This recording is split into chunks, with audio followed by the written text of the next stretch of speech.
I never thought much of her quiet hobbies. She's always been the type to drift into obsessions, calligraphy, pressed flowers, that phase with vintage fountain pens. But the journal was different. It arrived one evening without announcement, bound in soft leather the color of dried blood, with pages that looked too fragile for daily thoughts. She started writing in it every night.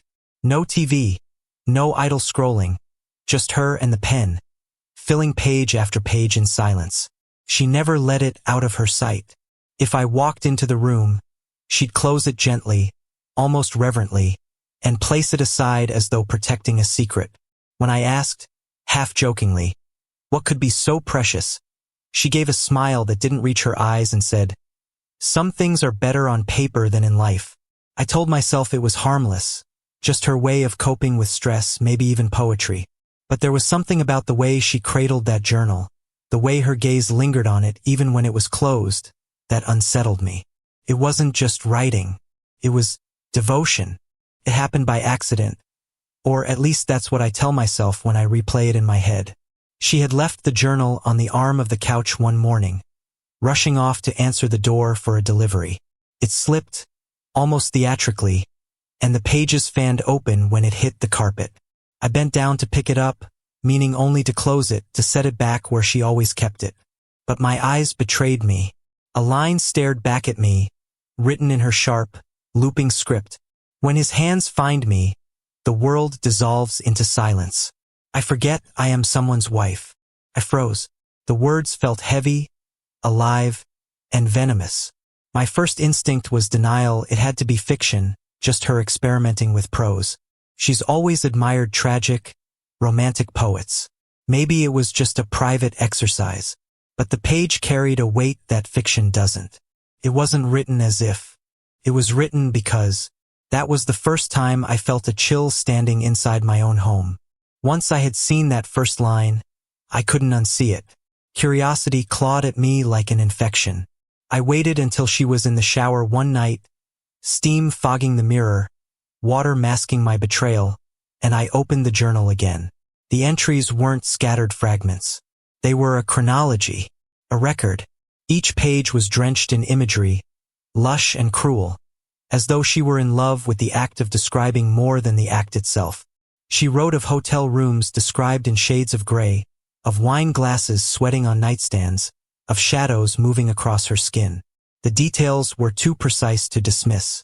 She named streets, the smell of a certain cologne, the rhythm of footsteps approaching her door, and always the refrain, "I forget I am someone's wife." The more I read, the more it became clear. This wasn't just writing. It was documenting. She was preserving the affair in ink, as though paper was a safer confidant than flesh and blood. And the most haunting part? Each entry ended abruptly, as if she was cutting herself off before the truth bled too far. The journal was thicker than it looked. One night, when she had drifted into that shallow, dreamless sleep she calls rest, I took it from the nightstand.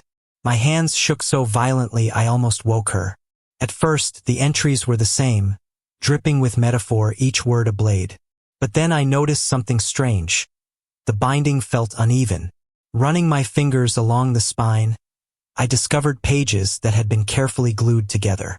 I pried them open with the gentleness of a thief. Inside were not just words, but pressed mementos, receipts from restaurants I had never taken her to, a hotel keycard, even a photograph. Not of him, but of her.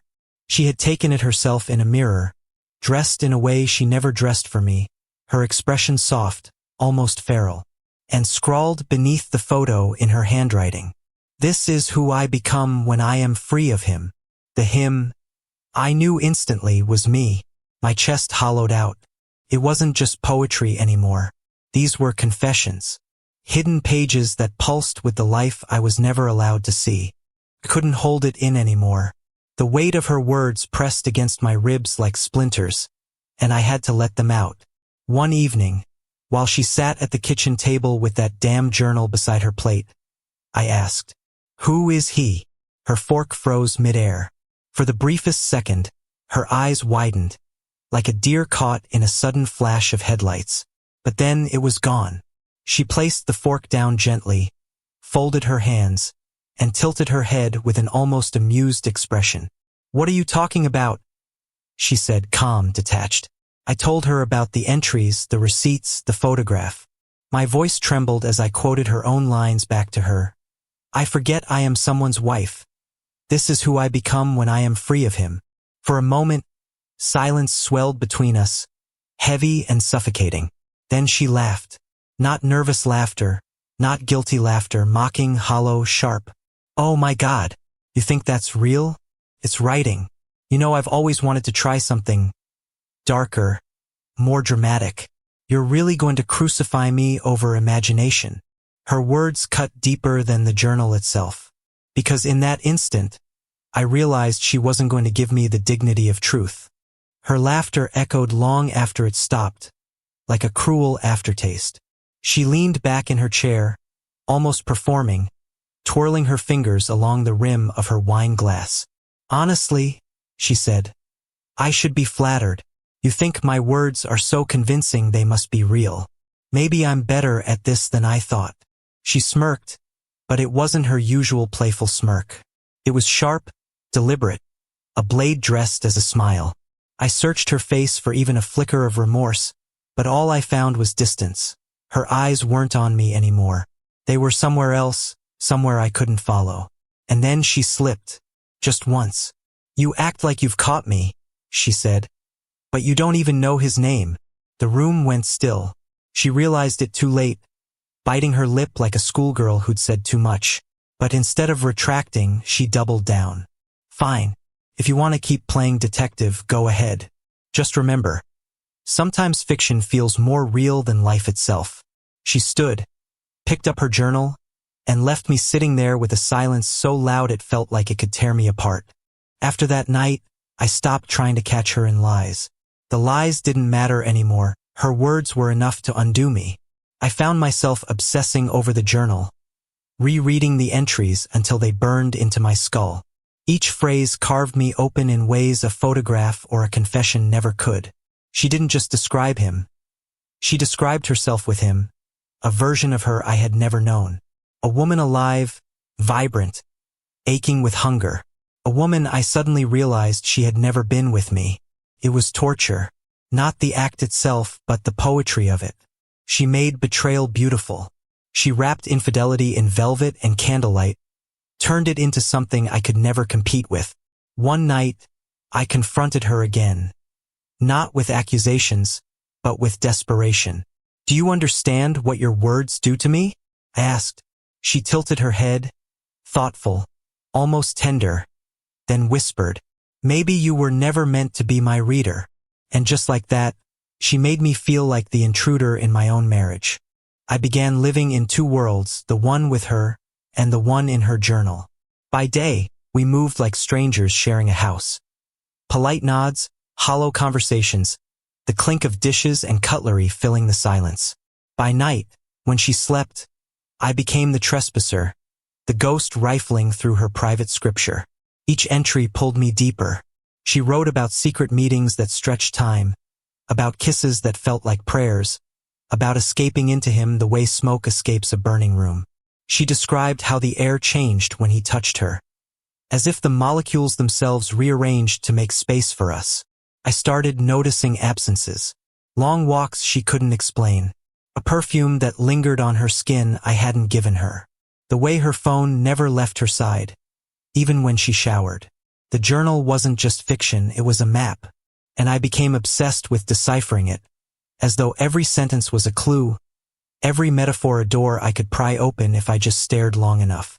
But obsession is hunger, and hunger, once fed, demands more. It happened on a Wednesday night.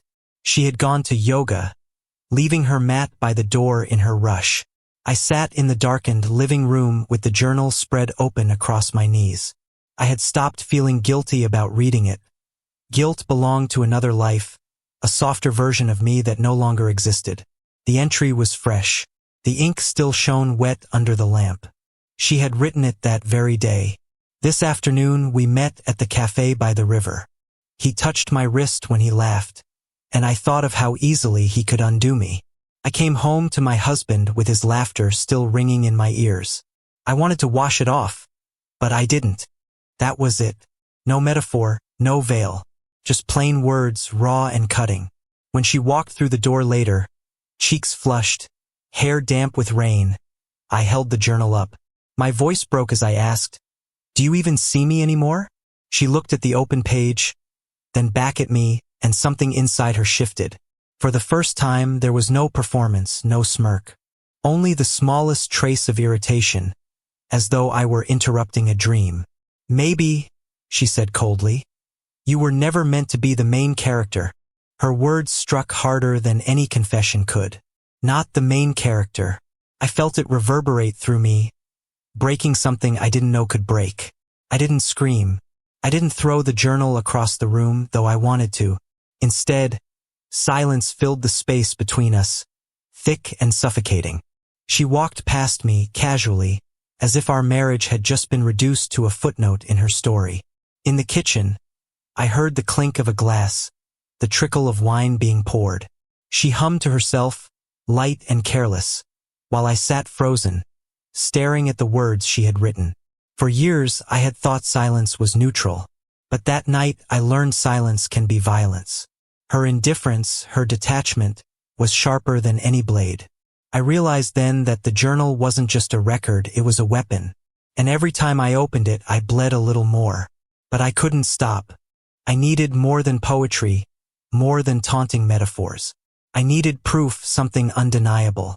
The journal alone was a dagger in my chest. But without context, she could still call it fiction. So I watched. I followed the patterns I had traced through her entries. The cafes, the streets, the small details only she could know. And one evening I found it, a cafe she had described, the same one from her latest entry. Through the window I saw him, not a figment of imagination, not a metaphor made real. He reached for her hand, and she smiled the way she had never smiled at me. That smile, the one I thought was mine, was being offered elsewhere. I snapped photos, my hands shaking. The proof was tangible, undeniable. No words could rewrite this truth. And then I understood. The journal had been leading me here all along, like a map to a wound I couldn't avoid. That night, I didn't wait for her to come home. I met her in the living room, journal in one hand, phone in the other, the photos glaring like accusations. Her eyes flicked to the phone, then to the journal. For a moment, there was a flash. Surprise? Irritation? Amusement? Couldn't tell. "I see," I said quietly, my voice brittle. "You've been thorough." I opened the journal to the pressed photograph, letting her words fall between us. "This is who I become when I am free of him." She looked at the photo, at me, and finally there was no performance. Only a slow, mocking smile. "Oh, you brought receipts," she said, her voice soft, almost playful. "I was afraid you'd never believe me. Or maybe I wanted to see if you would." I realized then that she had been daring me to find this out all along. Writing, documenting, tempting me with the truth hidden in plain sight. "You made a game out of my pain," I said, shaking. "A game. And you played beautifully?" she whispered, brushing past me as if I were nothing more than furniture. The days that followed were a blur of numbness and rage. I moved through the house like a ghost, haunted by her words, her laughter, the traces of her absence. Every corner whispered lines from the journal, each syllable a reminder that she had been living a life I wasn't allowed to touch.